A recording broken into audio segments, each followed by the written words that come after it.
The Little Mermaid, Sebastian's Big Day. It was Sebastian's big day. As composer for the court of King Triton, he had been working very hard on a new piece of music, and that evening he was going to conduct the royal orchestra as he played his song before everyone for the first time. At last, thought Sebastian, his true genius would be fully appreciated. That afternoon, in preparation for the concert, Sebastian went over every detail. He perfected the positioning of the musicians' chairs on stage. He prepared extra copies of the music in case any of the musicians forgot their own. He even had his bow tie washed and pressed.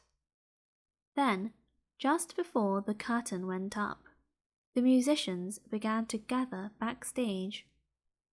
Music filled the air as the trumpet fish and the conch shell players tuned their instruments.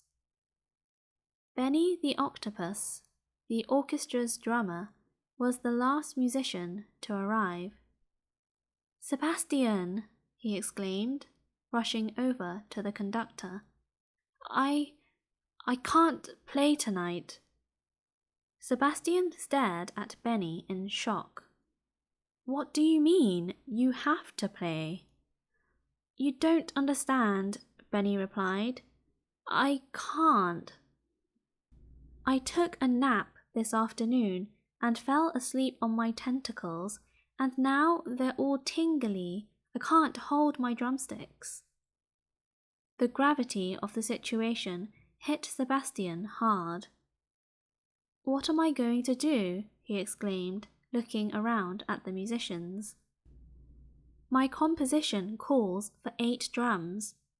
Benny has 8 tentacles, 1 for each drum. Where will I find enough hands to take his place?" Just then, Ariel and her 6 sisters swam backstage to wish Sebastian luck. "Ariel," Sebastian cried, "am I glad to see you."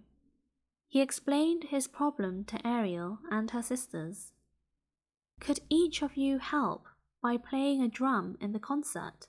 he asked. "Of course," the mermaid sisters replied. Sebastian breathed a sigh of relief. "Okay, we have 7 drummers. We just need 1 more." All the musicians stared at Sebastian. "Me?" he said. "But I'm the composer and conductor. This is the day my true genius will finally be appreciated. I cannot be hidden in the drum section. I must be front and center." But wouldn't you know it, when the curtain went up minutes later, there was Sebastian drumming away. His day in the spotlight would have to come another time. As he played, he shrugged and smiled. "Well, you know what they say," he whispered to Ariel, who drummed at his side. "The show must go on?" Ariel guessed. "No," Sebastian replied. "A true genius is never fully appreciated in his own lifetime.